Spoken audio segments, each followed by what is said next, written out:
তখনও মায়ের কান্না বন্ধ হয় নাই, তখনও সেই মায়ের আর্তনাদ আমাদের কানে ভাসছে।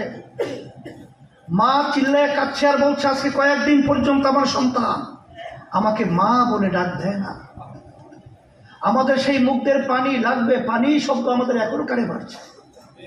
সে আবু সাইদের 2 হাত প্রসারিত করে বুকের ভিতরে গুলি নিয়ে রাস্তায় লুটিয়ে ফেলেছে, সেই দৃশ্য আমাদের চোখে ভাসছে।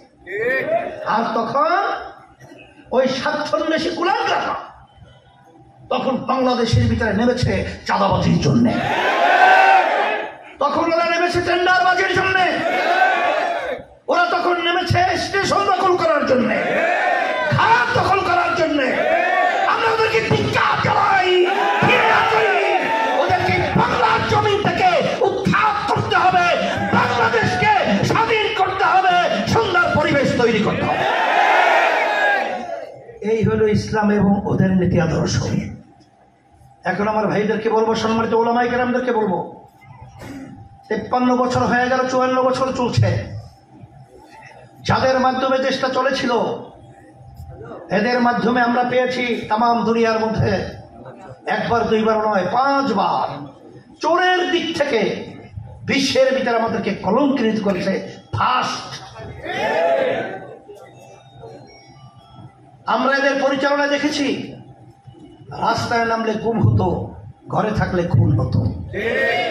আমরা এদের পরিচালনা দেখেছি, আয়না ঘরের মতো ইতিহাস বিরল আইয়ামে জাহিলিয়াতকে হার মানিয়েছে, যে নির্যাতনের চিত্র তাম দুনিয়ার ইতিহাসে দেখা যায় না।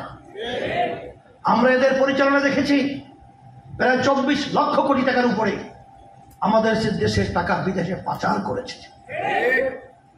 কিছুদিন আগে আপনারা দেখেছেন, প্রথম আলো পত্রিকায় আসছে, সদ্য ভূমিমন্ত্রী ফ্যাসিস্টের প্রায় 3টা দেশের মধ্যে তার বাড়ির সন্ধান পাওয়া গেছে 620টার মতো বাড়ি। তার বাড়ির মূল্য করে 5,700 কত কোটি টাকা। এই টাকা কি তার বাপের কামাইয়ের টাকা? এই টাকা তো আমাদের ঘাম ছড়ানোর টাকা। ওরা ক্ষমতার চেয়ারে বসে আমাদের দেশে টাকা বিদেশে পাচার করেছে। এখন আমার সম্মানিত ওলামায়ে কেরাম, আমার ভাইদেরকে বলবো, 5ই আগস্টের পরে 53 বছরে ইসলামকে রাষ্ট্রীয় ক্ষমতায় নেওয়ার এই সুযোগ কিন্তু আর আসে নাই। যেই সুযোগ এখন এসেছে, এই সুযোগ যদি আমরা কাজে লাগাতে না পারি, যখন আমাদের ভবিষ্যৎ প্রজন্ম সন্তানগুলো যখন ইতিহাস পড়বে, তখন আমাদেরকে নিয়ে তারা ধিক্কার জানাবে, ঘৃণা করবে। সেই লক্ষ্যে ইসলামী আন্দোলন বাংলাদেশ এবং ওলামায়ে কেরামদের নিয়ে পরামর্শ ভিত্তিক আমরা সিদ্ধান্ত নিয়েছি, আল্লাহ যদি কবুল করেন, আমরা যেন ইসলামের পক্ষে একটা বাক্স পাঠাতে পারি। সেই লক্ষ্যে আমাদের কার্যক্রম চলছে। সারা আল্লাহর রহমতে ভালো। এইটা দেখে ওই ফ্যাসিস্ট চরিত্র এবং চাঁদাবাজ খুনিরা, টাকা পাচারকারীরা এখন সহ্য করতে পারছে না। এখন তারা লেগেছে ওলামায়ে কেরামদের বিরুদ্ধে, চরমনের বিরুদ্ধে, এবং বিশেষ করে যাদের ডাকে 5ই আগস্ট অভ্যুত্থান হলো, ওদেরকে আজকে বিভিন্ন পর্যায়ে সমালোচনা করছে। তোমরা কি ভুলে গেছো 15.5 বছর বালির ট্রাক পর্যন্ত সরাতে পারো না?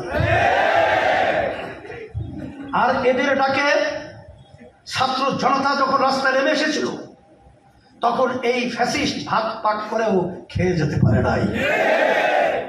আজকে তাদের অবদান, আজকে তোমরা বিভিন্ন কাজে সমালোচনা করছো, তোমাদেরকে আমরা ঘৃণা জানাই। আমরা তোমাদের এই আচরণকে আমরা একটা ভালো চোখে, ভালো নজরে দেখছি না।